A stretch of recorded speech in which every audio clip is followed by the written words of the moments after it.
And the fatigue level and the excitement of your colleagues there is what? Well, everyone, the soldiers particularly, you know, for a while they didn't realize how much attention was on them, how much of the world was focused on them during the previous days of the war. Now, when you walk through Saddam Hussein's palace, these soldiers know that they have made history, and they're aware of that.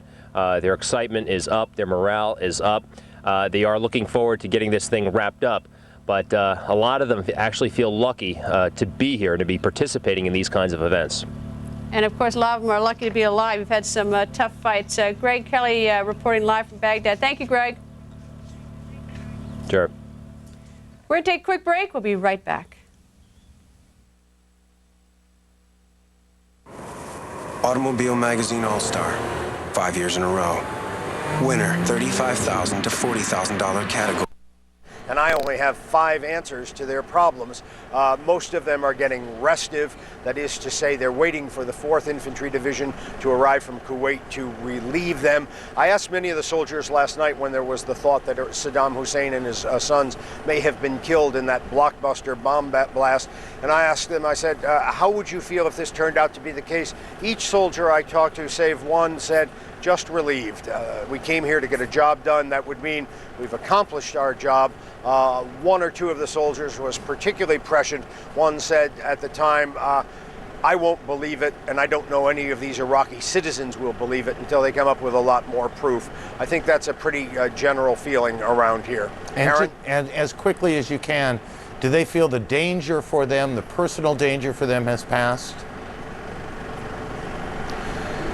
They can feel that there is a certain the immediacy of the threat has gone. Having said that, every one of these soldiers knows that the moment they let their guard down, they become extremely vulnerable. And as their commanding officer said, there's still more fighting ahead. What he said was, we're not going to be safe and really safe until we're back in Fort Stewart, Georgia. Aaron? Well, thank you, Walt. Rodgers, in or outside of Baghdad tonight. We'll take a break. Our coverage continues in just a moment. Most of those who are calling themselves fedayeen do not appear to be Iraqi, according to the intelligence officers I spoke with earlier today. The intelligence officers say that most of those that they are finding dead and capturing wearing the black dress of the fedayeen appear to be Jordanian, Egyptian, Saudi, Yemeni, and anything but Iraqi.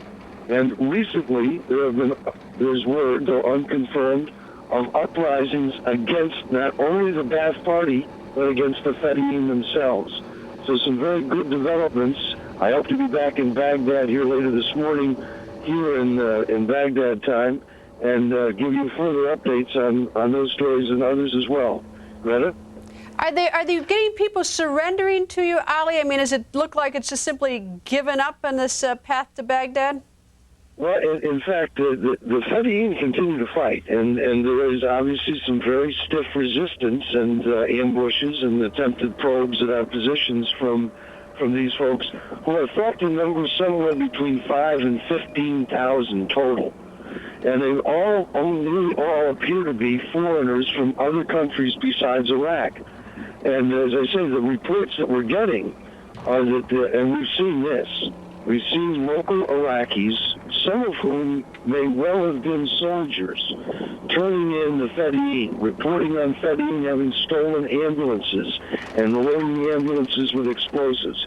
Yesterday morning, we had a fedayeen group drive up to a Marine patrol with an ambulance, lights on, flashing, and when they failed to stop, the Marines opened fire, and the driver of the ambulance then detonated the explosives, killing he and his colleague.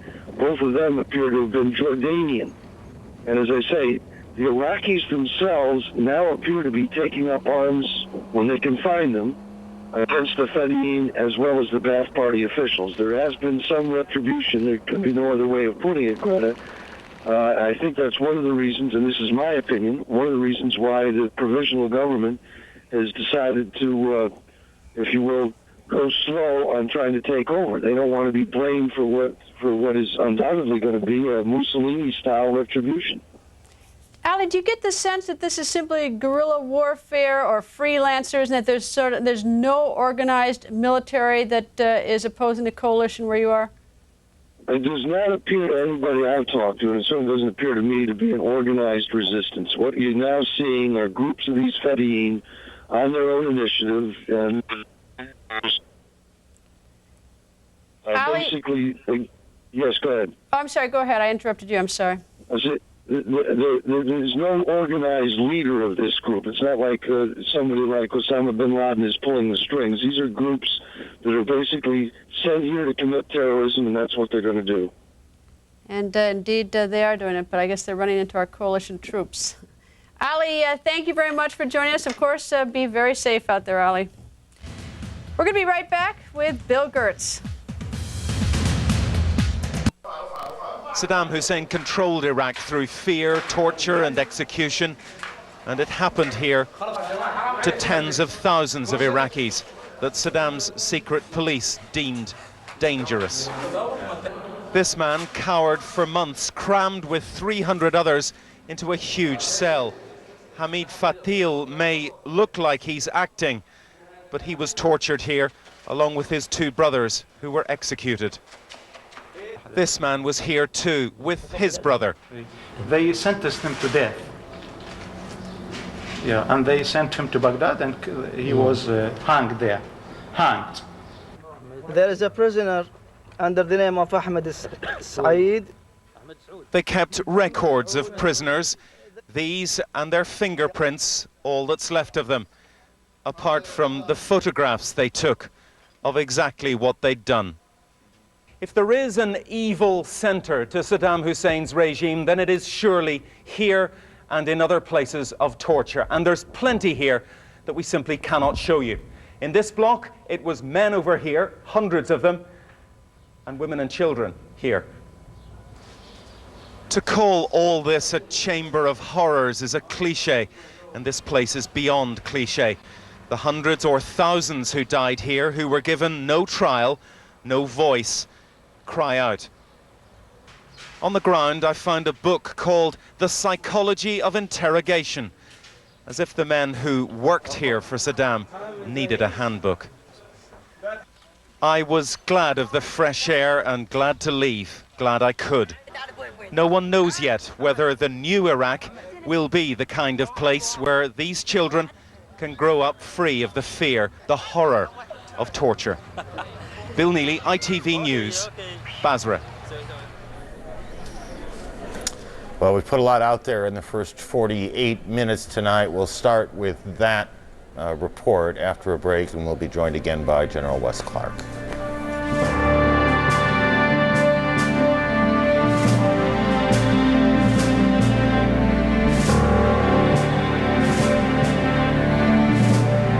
My business was moving in a new direction. My supply chain was... Intelligence from multiple sources that not only Saddam, but one or more of his sons was in this building at a meeting with also some security and intelligence personnel, and they bombed it. What do you mean by good intelligence? Are these three, these likely to be special operations, three people that we have sort of befriended who are Iraqis? I mean, who are these people? Good intelligence means more than one source, more than one type of collection system. In the U.S., that usually means you have some type of an electronic collection effort. Additionally, you bolster that, you back it up with But that's what they say by multiple sources. They're trying to do it both ways. They say good sources meaning multiple, and multiple sources to mean multiple. Yeah, and they can balance out each other. If you have a human source seeing somebody go into the building, knowing they are in the building, knowing no one comes out of the building, you have a good sense that this is where you want to put your targeting information. Now, problem again, as has been discussed earlier, is do they have underground facilities, escape passages? That's something that needs to be determined. But of course, that won't do you much good unless you went into the restaurant and you went into that escape and then you kept going. I mean, of course, if you're sitting in the house and you get hit with a miss or with a JDAM, it's too late. Right. What the intelligence community wants right now is they want to get some of these special Republican guards defecting. They want to get the Special Security Organization, Mukhabarat people. They want them to come forward and tell them what are the underground passages, especially what is Saddam's security system. It's very elaborate, it's very redundant, very difficult to track somebody like that. Now, I can tell you there's a lot of optimism within the U.S. intelligence community that they did get Saddam and his son in this attack. That said, we saw the British report tonight that indicates that he may have gotten out before the attack. Now, that could be based on information indicating he still may be communicating with someone else. Do you find it odd that he would go there in broad daylight? And apparently, I mean, at least what we're hearing now, and I realize it's sketchy, but he made such an obvious entrance.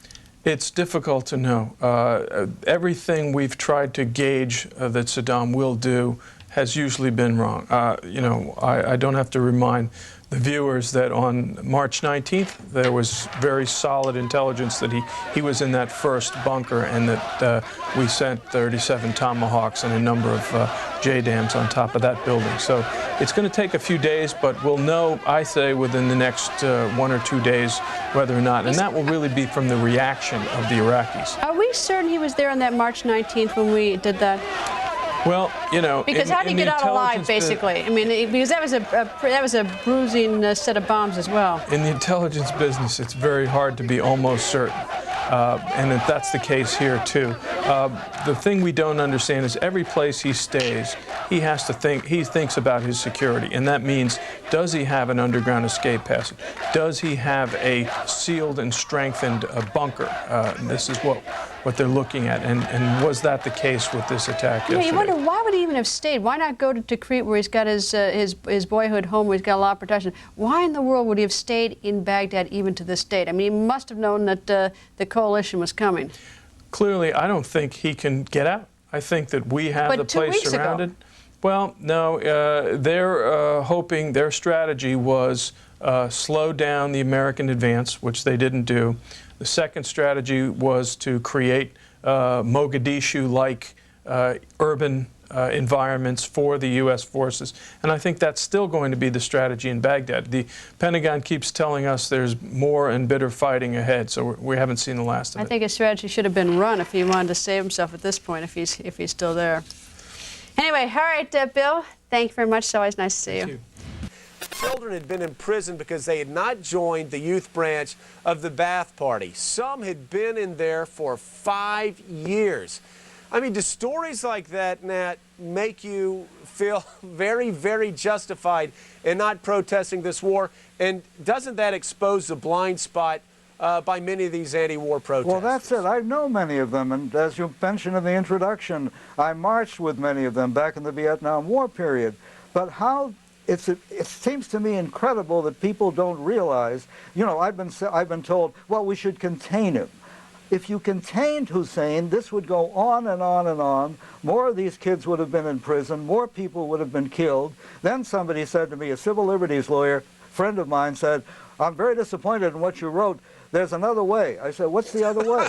He said, the rule of law. Oh, I said, who's going to implement the rule of law? The United Nations Security Council, the United Nations Human Rights Commission, with such serial violators of human rights as Libya, China, Sudan, etc., Zimbabwe. Libya running the Human Rights Commission. And of course, what did the UN do in Rwanda when 2 million were hatched up, cut up? What did they do in the Sudan when millions were killed and sold into slavery? It's unbelievable. The Sudan genocide is still going on, despite the fact that George Bush signed the Sudan Rights Act, in which we indicted Sudan for genocide. But now the African nations, can you believe this, are behind the scenes trying to get Sudan elevated, even though they're on the Human Rights Commission, out of the sanctions. They want no sanctions on Sudan in solidarity because it's an African country.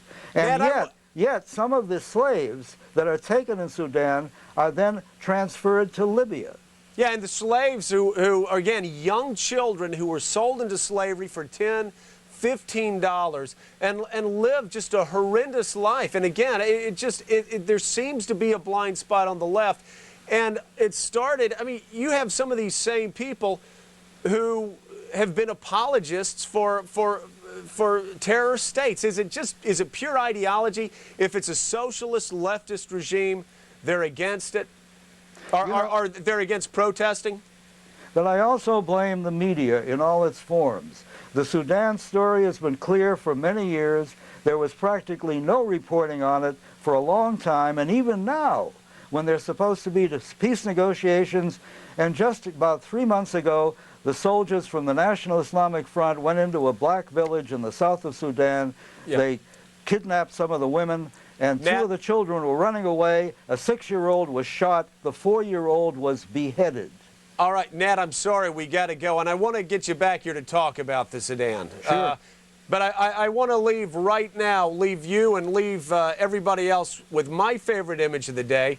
A few of our brave soldiers were getting a little tired, so they got some R&R after securing one of Saddam's ornate palaces. A couple of the men from the Army's 3rd Battalion, 7th Infantry Regiment, stretched out on some of the lavish furniture that was left behind. It looks like Baghdad's version of Club Med. Look at that picture, man. That picture's worth 1,000 words. Thanks for watching us. Now here's Sam Shane with our continuing coverage of Operation Iraqi Freedom. Good night. You see a countryside without phone lines. We saw a chance to invest in what became one of the world's leading wireless communications companies. A smart call for our shareholders. Won the war, or we're about to win the war, we've got to win the peace. And winning the peace means helping to offset the burden that we're going to have in protecting the environment by which this new government will emerge. You can't underestimate the amount of multi-ethnic and political chicanery that is going to go on among the many opposition groups who are going to be vying for control. And if we have the Syrians and the Iranians and the Turks and the Arab League instigated by the French to undermine everything that we're trying to do, then we have to be mindful of the fact that we could, in effect, lose the peace. By transferring some of the humanitarian relief operations to the United Nations, we help legitimate what we're trying to accomplish. And it's going to be interesting to watch and see what happens. Ambassador, thank you very much. And a special thanks to our coalition troops in the battlefield and their families all over the world for making such a great sacrifice. Keep your TV locked on Fox News Channel for breaking news on the war. I'll see you right back here tomorrow night, but don't go away. We continue our live coverage of this war, and Shepard Smith, he's here and he's next.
You are looking live. Baghdad, new bombings and breaking news. Baghdad, a city where Saddam Hussein may have met his maker beneath mounds of rubble. Is the dictator dead, buried in his own building? Tonight, a major newspaper in the United Kingdom says yes, he survived. That report, plus the latest from the Pentagon, CENTCOM, and our own reporters in the region. Saddam Hussein will be gone. It might have been yesterday. I don't know. Iraq's Republican Guard still fighting and still following orders from someone. Intense battles tonight with bad news for the Iraqis. In the air, 100% supremacy. That's the claim from the Pentagon. But can we win these battles and lose the war for the Iraqi people? Team Fox coverage live from across the region on a special edition of Fox News right now.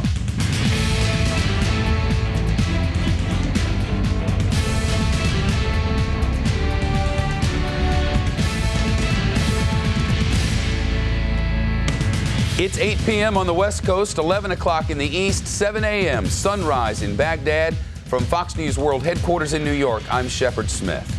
Does this pile of rubble coming here contain the corpse of Saddam Hussein? And what is the new focus of the coalition campaign? Those two of the topics of discussion tonight with the headline in the Guardian newspaper tomorrow morning. Wednesday morning's edition in the United Kingdom, saying that United Kingdom intelligence sources say he lived. Details of that coming up, but first to the Pentagon and Fox News correspondent Brett Baer, live with the late details. Hello, Brett. Hey, Shep. Yeah, tonight Saddam Hussein's fate remains a mystery. U.S. officials tell Fox the intelligence was, quote, very solid, that Hussein and his two sons were in that building before it was struck by 4 satellite-guided bombs. But as you mentioned, there are now 2 British papers quoting British intelligence sources saying Hussein and his sons got away minutes before those bombs hit. On the U.S. side, while there is growing confidence the strike was effective in killing the top Iraqi leadership, there is no hard proof yet, and if there ever will be something definitive, it's not expected for at least a few days. U.S. officials tell Fox, quote, friendly eyes have already been on the ground at the bombing site, but there is nothing solid as far as information to report yet. Now, just 45 minutes after the initial intelligence about the leadership meeting in that building developed and then was reported, a B-1 bomber on another bombing mission in western Iraq was called in. It raced to the target, and 12 minutes after that call, 4 JDAMs were dropped. The B-1 crew knew this strike was a high priority. We had asked, can we hit our original targets as well? And we were told, negative, we need you to go direct towards this target. Guys, this might be the big one. Meantime, the fighting today in Baghdad was at times intense. Waves of Iraqi paramilitary forces and Special Republican Guard soldiers tried to attack a column of U.S. Army tanks and Bradley fighting vehicles. It didn't work. Commanders say at least 50 of the enemy fighters were killed. The rest apparently ran away. But enemy snipers on rooftops are still a problem tonight. They've taken 8 casualties already today. And when I say firefight, I mean snipers galore, and RPGs fired in their direction as well. It's urban fighting, and I'm told that it's been very, very tenuous because these guys are basically hiding in amongst the civilians. Now, Iraqi fighters have been spotted roaming the streets of Baghdad. Defense officials say some are using civilians as human shields, while most are dressed as civilians themselves. Pentagon officials say the Iraqi Republican Guard is essentially in disarray, but there is still some fight in the Special Republican Guard on the streets of Baghdad.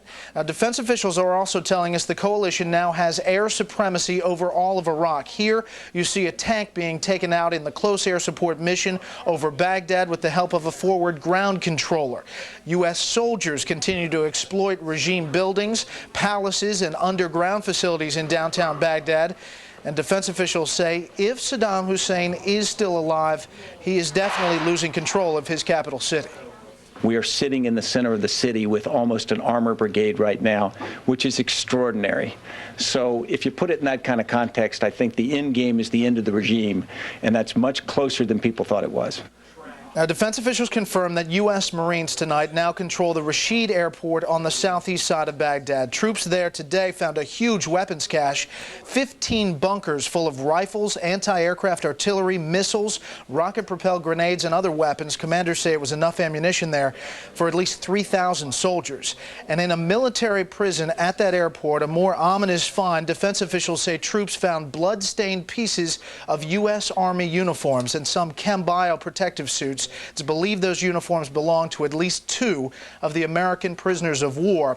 The Marines attacked that prison compound at the Rashid Airport based on intelligence on the ground that American POWs were there. We are told tonight by senior defense officials that the hunt for all 7 American POWs continues throughout Baghdad. Shep? Hey, Brett, I'm reading this article in The Guardian, tomorrow morning's edition of The Guardian. It's already morning over there, obviously. Quoting here, he was probably not in the building when it was bombed. A, quote, well-placed source said. The source added it was believed he had been in the building earlier. Are we hearing any of this sort of stuff on this side of the pond? No. U.S. officials are saying to us that they believe he was in that building at the time. Now, it's parsing of words here. At the time, that means before the bombs hit. Whether he was in that building with his sons as those bombs hit, after that call was made, still unclear. And no U.S. official I've talked to, either in the intelligence community or in this building, has been willing to say that, yes, we definitively think that he is dead tonight. They say there's just no hard proof. However, they also point out that they're not hearing any traffic, any radio intercepts, anything on the ground from their sources about his status. The number 2 story on the website for The Guardian is a picture of killing. Suzanne Goldenberg reports from Baghdad's Kendi Hospital, where the tide of casualties is unceasing. The details from the past 24 hours. What do we know about this paper, The Guardian?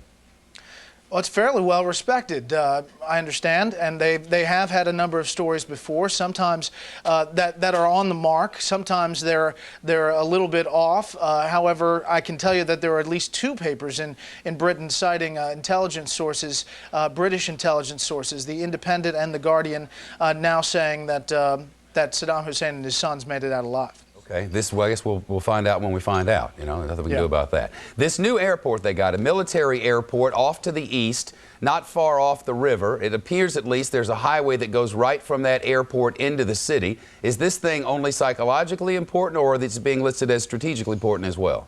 No, it's strategically important, definitely. Defense officials telling us they will eventually use that airport, like they will use now what's called Baghdad International Airport, to bring in supplies and help the troops there. The Marines are securing this facility. It's huge. It is a really big facility, a military base, essentially, that included this prison where that ominous find of those pieces of U.S. Army uniforms. And this goes all the way to the presidential palace, as we can see eventually. That presidential palace still under coalition control?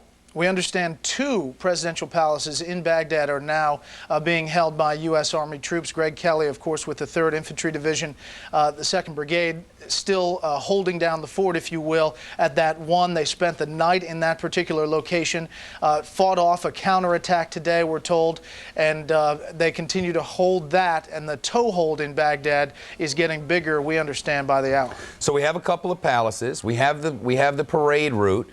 We have a number of places as this hub and spoke thing begins. We say we have virtual control over the city with some battles to fight, yet the Pentagon insists this isn't the Battle of Baghdad. I don't get it.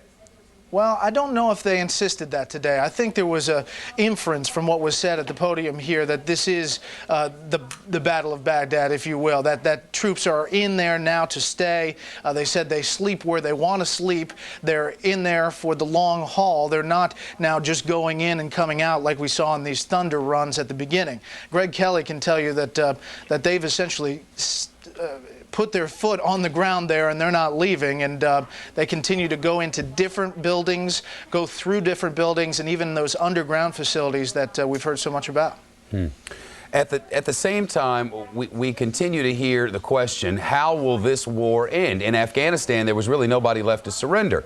It just sort of ended. Is that what we're expecting now out of this thing, that if there's no one around to surrender, it just ends and on we go? Well, one senior defense official told me tonight, look to Basra.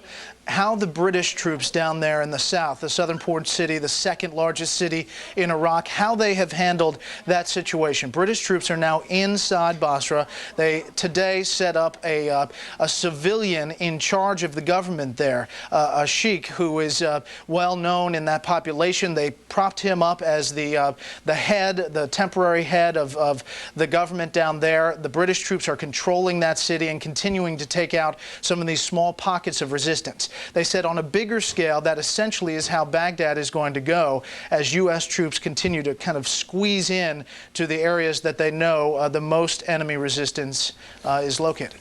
All right, good stuff. Brett Baer, we'll get back to you as news breaks tonight. Good to see you. Greg Kelly, of course, with the Army's 3rd ID. He's at Saddam's palace in Baghdad right now. Do we own that thing now, Greg?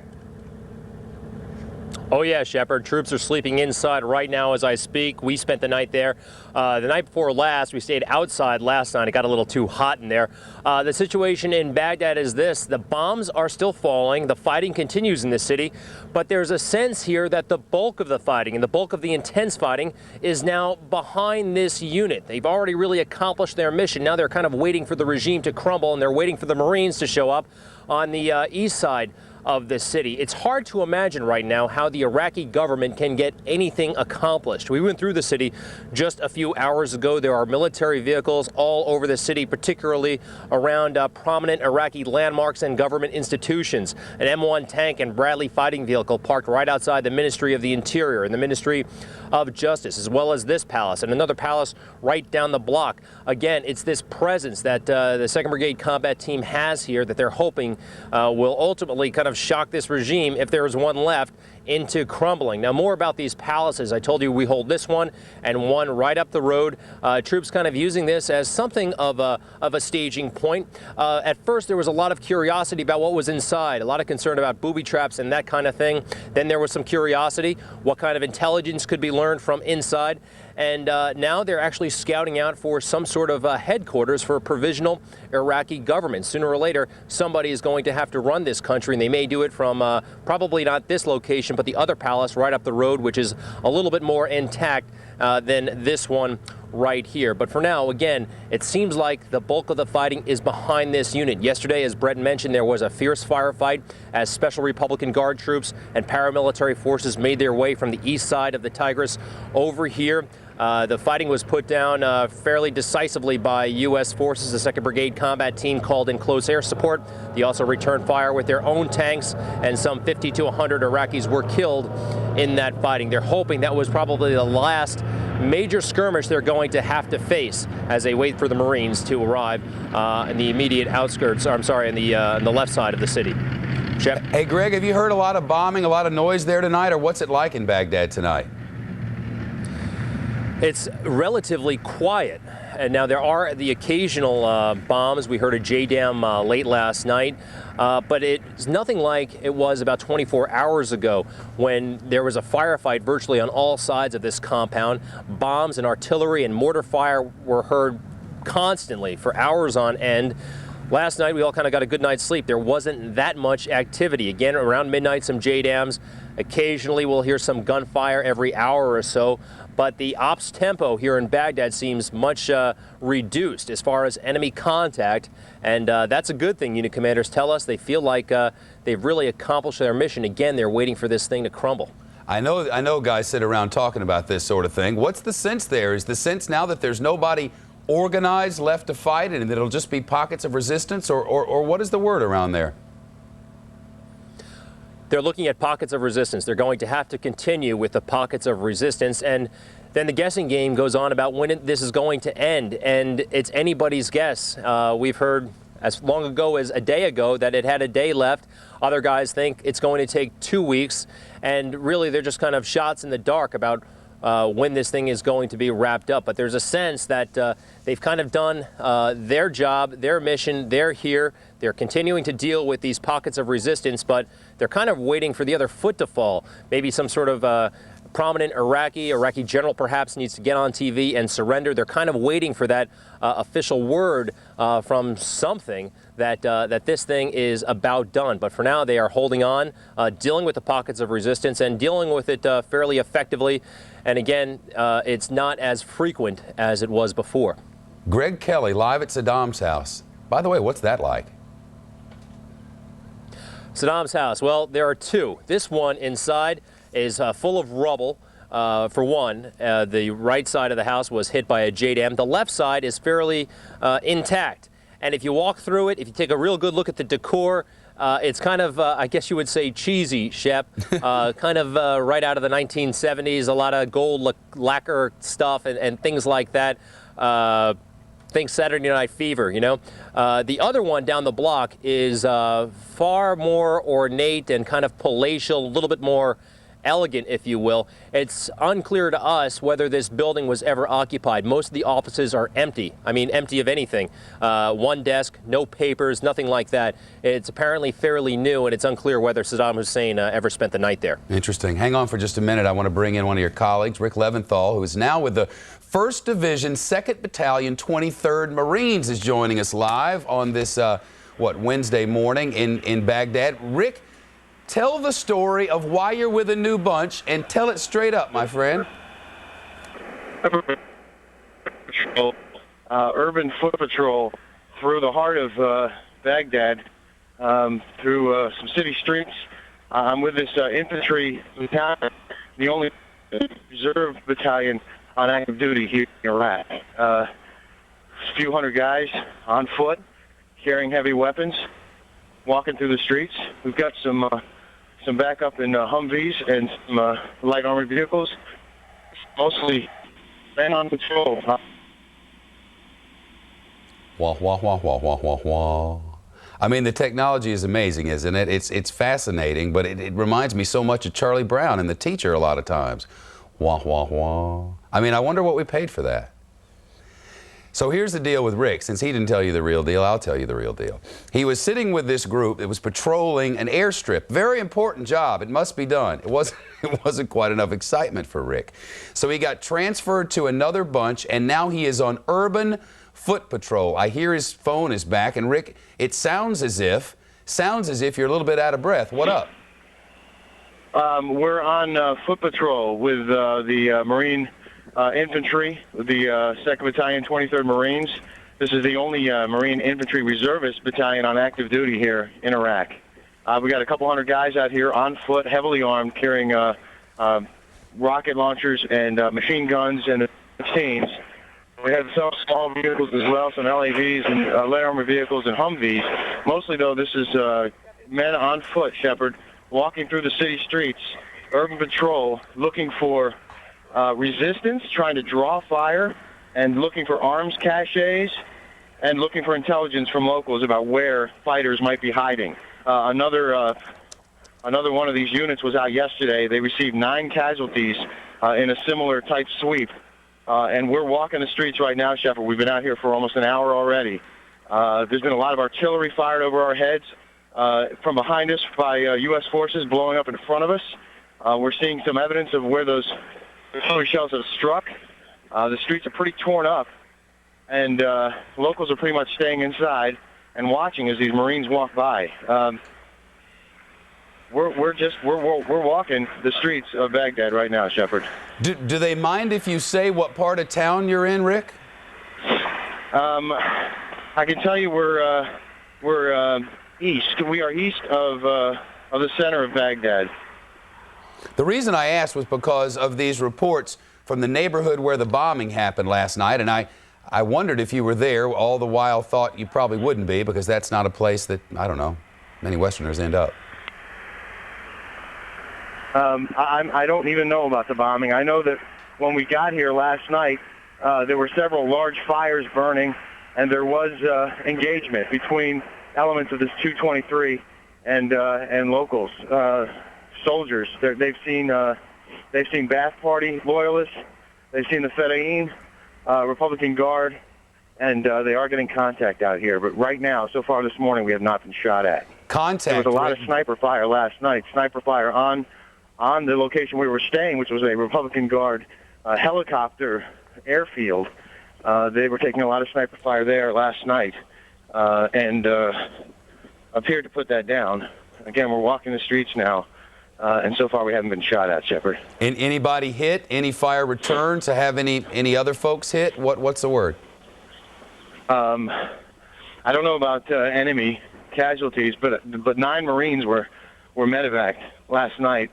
Only one was serious, I'm told. But so far today, as far as I know, there have been no incidents yet. But we just got started, and we got a lot of ground to cover. How long you been in the city, Rick? I mean, I talk to this guy every night on the phone, and every night he's like, "I'm ready to get to Baghdad." When'd you get there? And initial impression? We arrived last night, and so what? Like 8 hours ago, something like that? No, about 12 hours ago. It was a long journey, as you can imagine.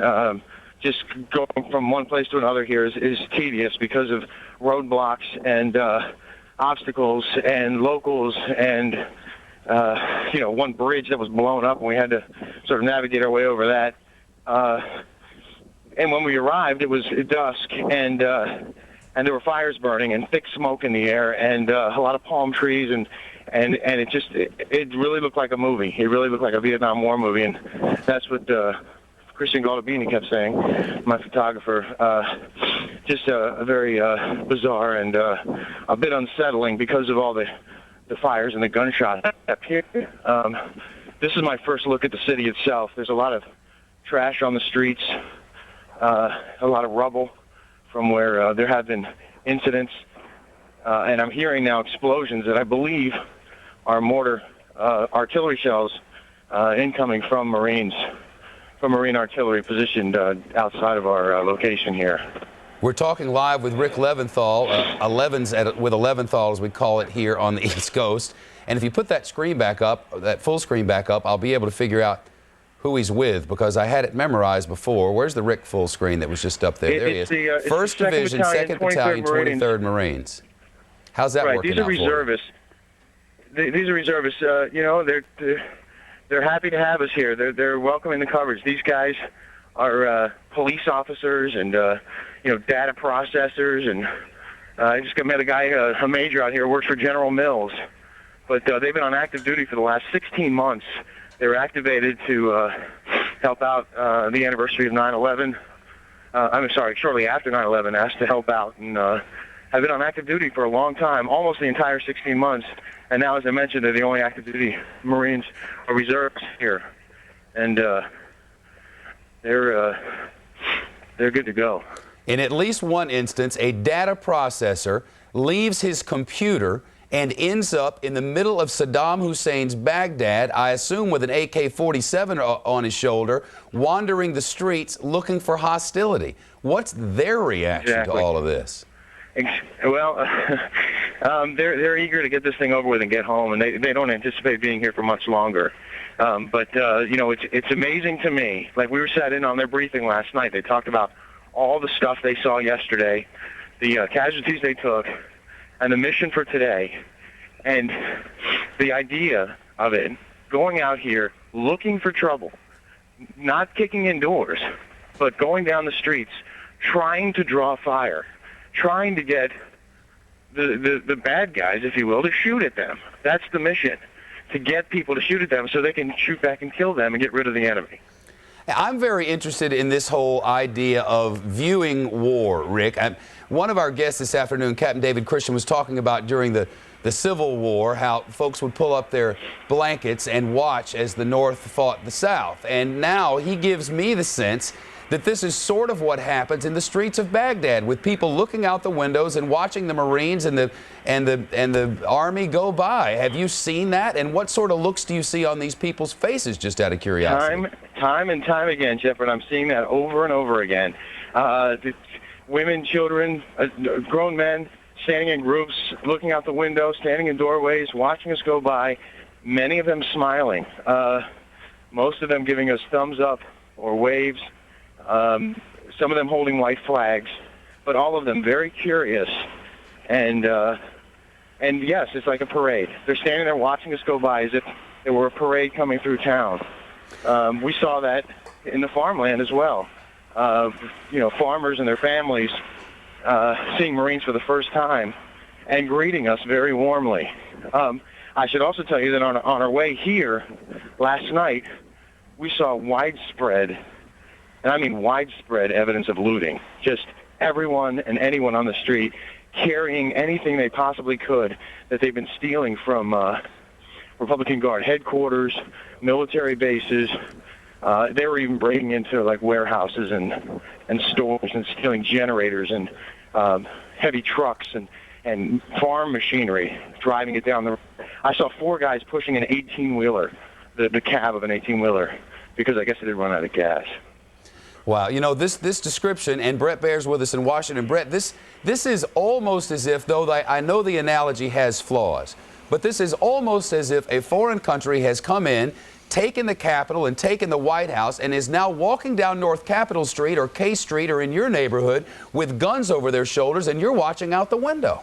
Yeah, it is amazing. And Rick, I wanted to ask you a couple of things. One is, you know, we heard from you earlier, well, I guess it was yesterday, about snipers, enemy snipers actively kind of approaching and taking out some of those U.S. troops.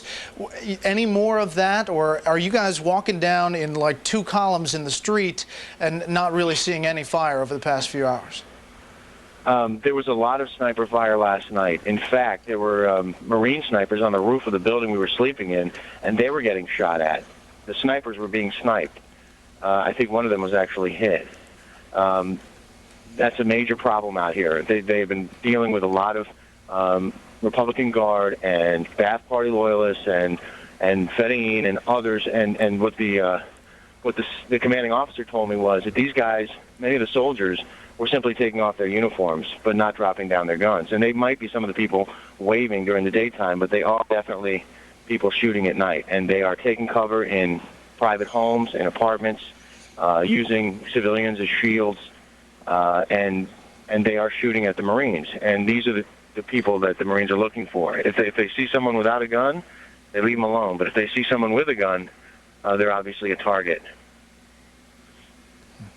Brett, you said you had a couple of questions. Well, oh yeah, sure. Well, that was one. The other one is, can you just describe what you're doing down the street? I mean, are there 25 of you walking in 2 columns in the middle of the street? This is kind of the urban scenario I thought a lot of people wanted to avoid. Yeah. Well, you're right. We started out with 2 columns, one on each side of the street, roughly 10 feet off the sidewalk or off the walls of the buildings nearby, moving down the street. But there are a couple of companies out here, and they have spread out now. We've fanned out across this area of the city, and so in some cases they're taking up defensive positions on corners, and I don't know, holding a position while others continue to move forward. Right now we have stopped on a corner. A vehicle just drove up, a private vehicle, and the Marines told him to stop and turn around. They're sending him away. They were moving in 2 columns, but now it looks like we're moving again.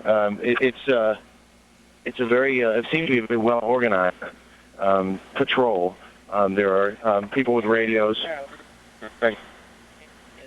His thing is breaking up for just a moment, but he'll be back in just a second. And Brett, let's think about what's been said here tonight and try to get some clarity on this without the spin that sometimes come not from one side but from both sides.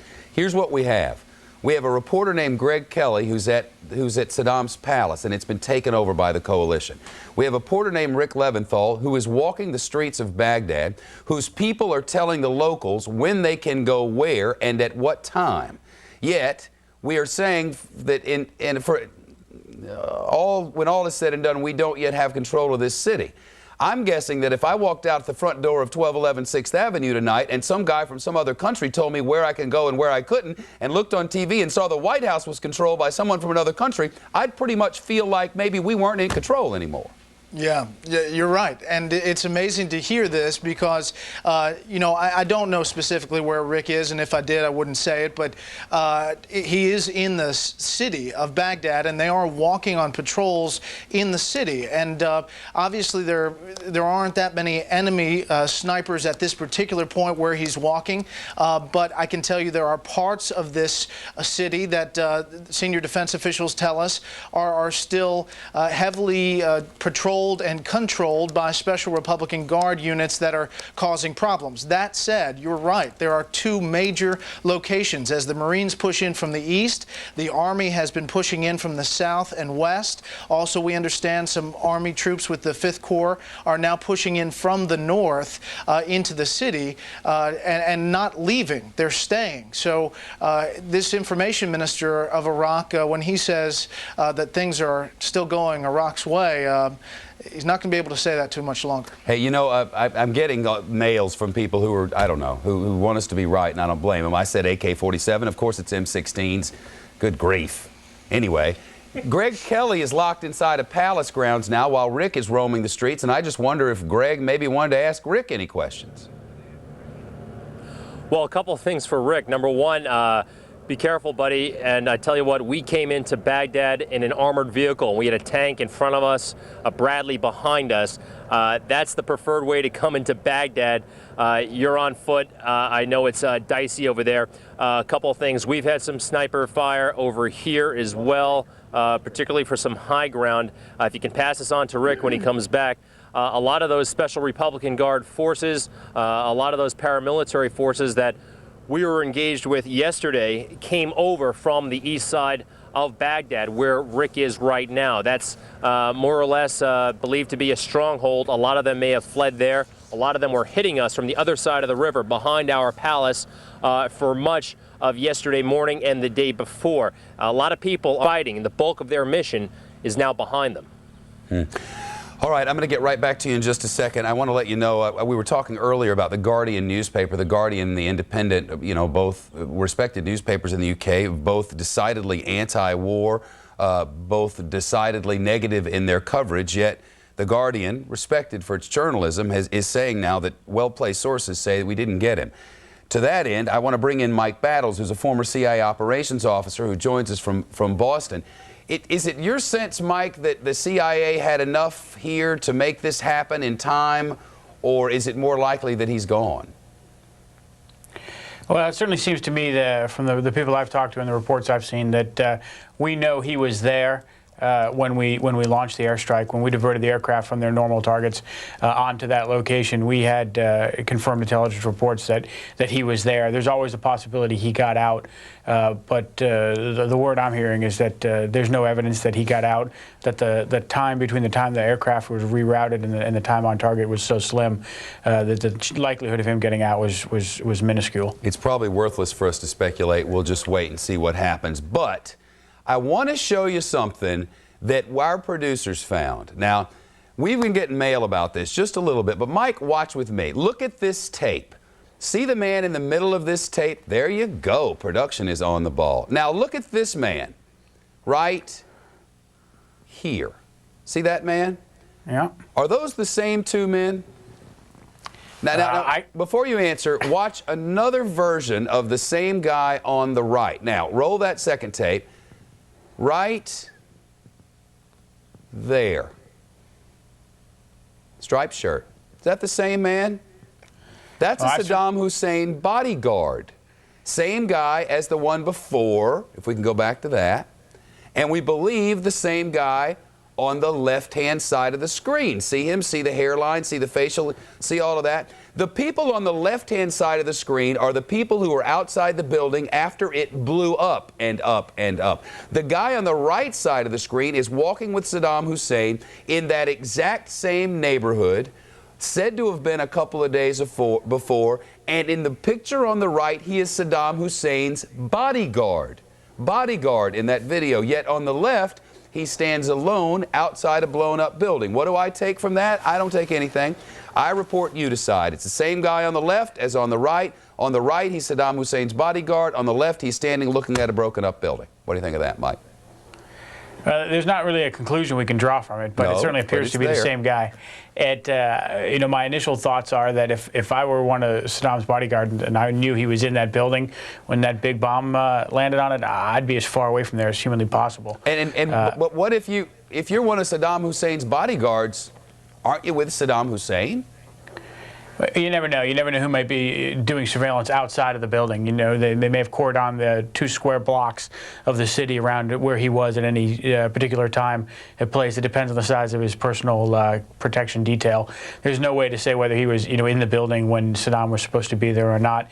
He could have been, for all we know, not working at that time, but just he covered him when he was in that local area. It's really hard to speculate, but it surprises me that he'd be lingering in and around the aftermath if he believed that Saddam was in there. Seems a little hard to believe to me, too. Anyway, that's the bit of rubble there.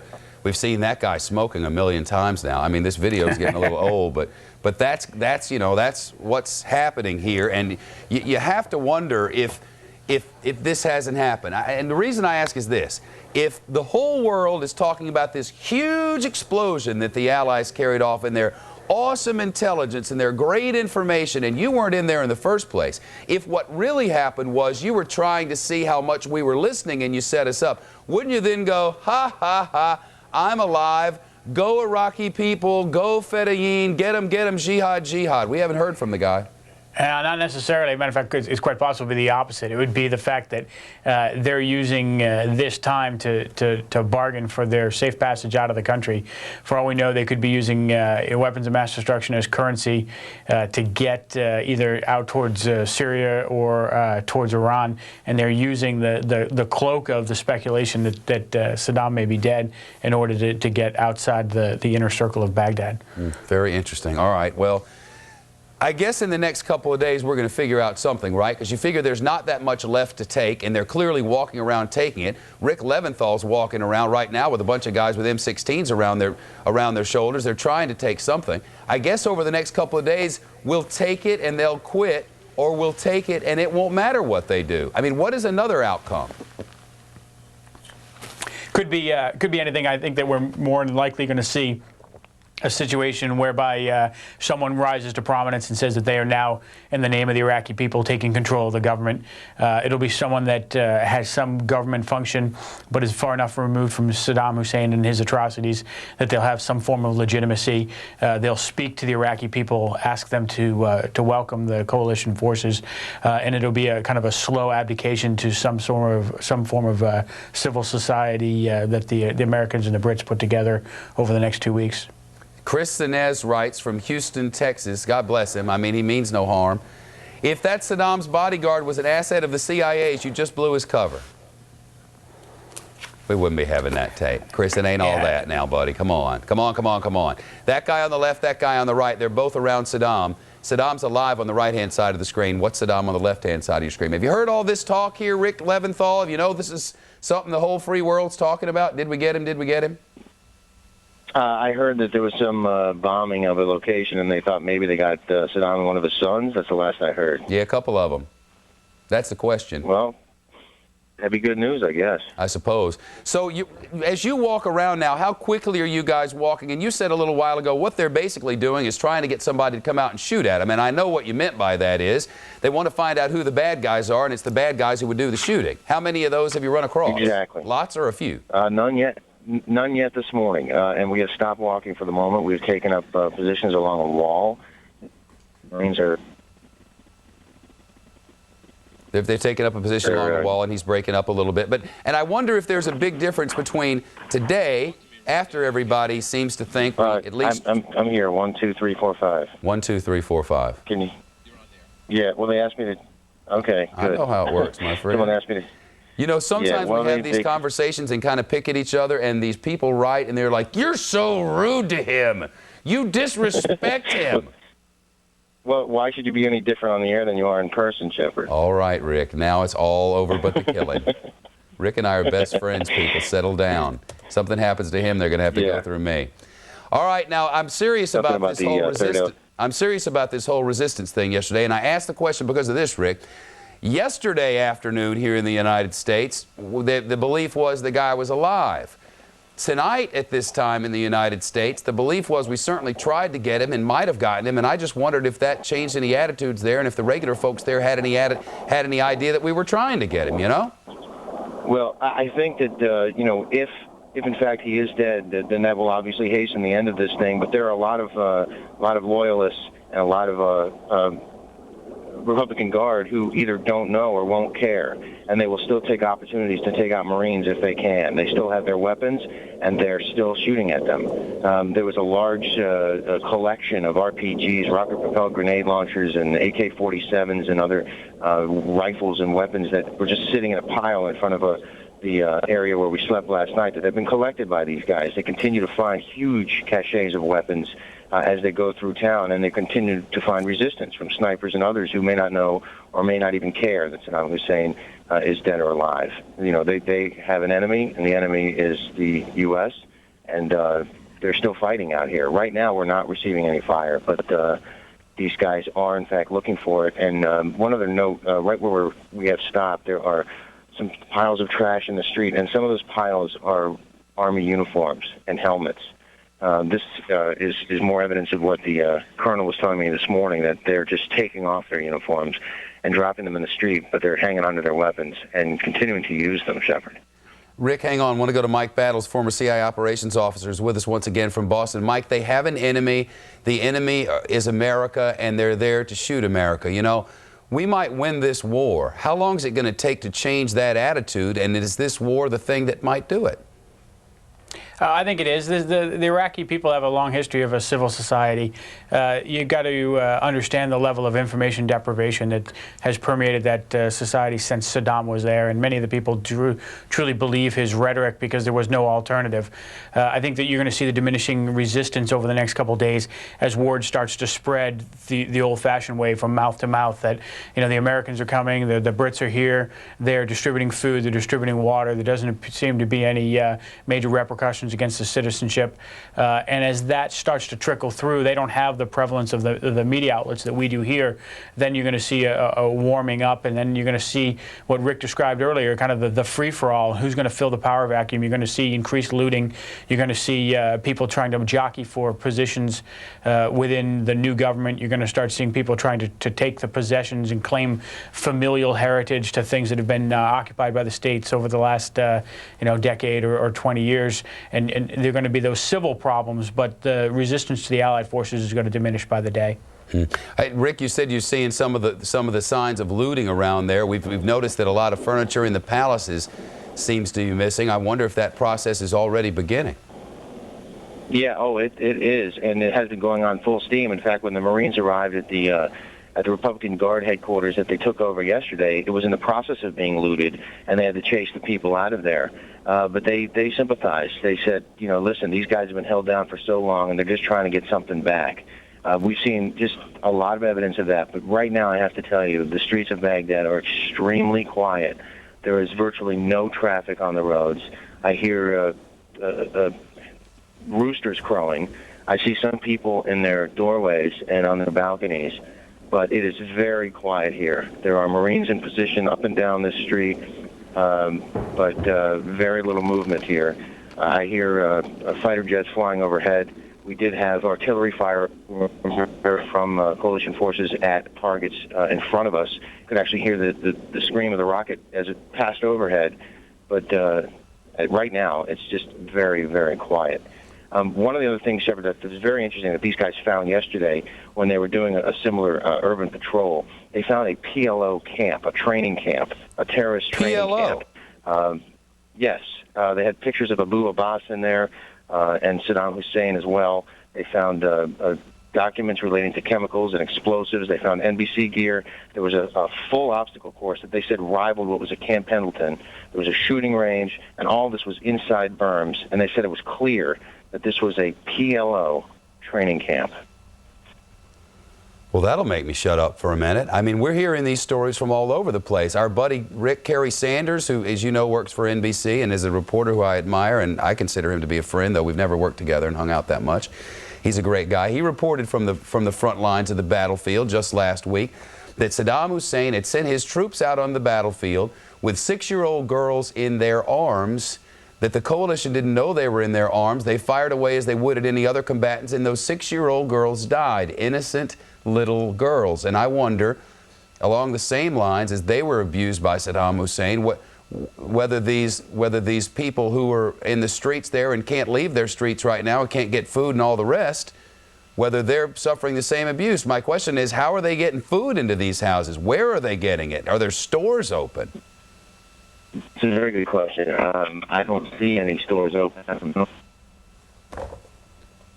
I guess we've passed some locals, and they have asked for food. We have some humanitarian rations that the Marines pass out when they can, but they frequently ask for food. And where they're getting it now, I don't know. But I mean, this city is very quiet and very still, and the part of town we're in is not open for business. Rick, you sound anxious. I mean, your tone, and maybe it's the video phone, the satellite phone, but you sound, I mean, who wouldn't be anxious walking around in a hostile country? What's it like? Well, I can't help but feel like a bit of a target. We're not carrying weapons. We're surrounded by people who are, but we're out here on the street. and in a position where, you know, again, I have a phone to my head, and you know, there are people out here who want to shoot and kill Americans and shoot and kill Marines. That's why they came out here today. So it's a little unsettling, yeah. This is no walk in the park, although we may go to a park. We're going there to look for people who might shoot at us. So, yeah, I'm a little unsettled, but I do want to say that we made. You broke up, Rick, Ed. I do want to say we moved something. What was that again? Well, I want to say we made the move from the 3rd Light Armored Reconnaissance Battalion because we did want to get to the heart of Baghdad and see the end of this story up close. But I just want to say to the family and friends of the 3rd LER who have been so supportive and so appreciative of our coverage of those guys that, you know, they were excellent hosts. They were a terrific bunch of guys. They're still working hard back on the other side of Baghdad's perimeter. And, you know, I had nothing but respect for them. And we left with their blessing. They understood that we wanted to pursue this story. And Lieutenant Colonel Stacy Clarity and the rest of them were like, go, man, go. And they made every effort they could to help us get to where we are right now. So I just want to thank them and let them know that we haven't forgotten the 3rd LER, but we are now with the 2nd Battalion, 23rd Marines. These are reserve infantry Marines, and they are on the streets of Baghdad looking for trouble, Shepard. You're a good man, Rick Leventhal. Not news to me. I sure do appreciate it. If you can hang on, hang on. And if there's anyone around there who you're walking around with who'd like to talk to us on the phone, and the couple people who are watching, that'd be killer, and we'll get back to you for that in just a minute. I got to hit a commercial break, but you heard the mention of this PLO camp, as it was described. Palestine Liberation Organization camp, something with a training course similar to one at Camp Pendleton, said our own guys over there. What to make of that? We'll speak to our CIA expert about that in a minute, plus coalition forces pounding Saddam's regime. But Iraqi death squads are still operating and taking on coalition troops. Death squads, Rick, watch out for the death squads. Good grief. Our Fox military expert with a look at what may be coming next. And the question mark of the war, dead or alive, hit or miss, we don't know. The mystery goes on. But how will they know, they being the folks in charge of all this, figure it out? You know how they'll know?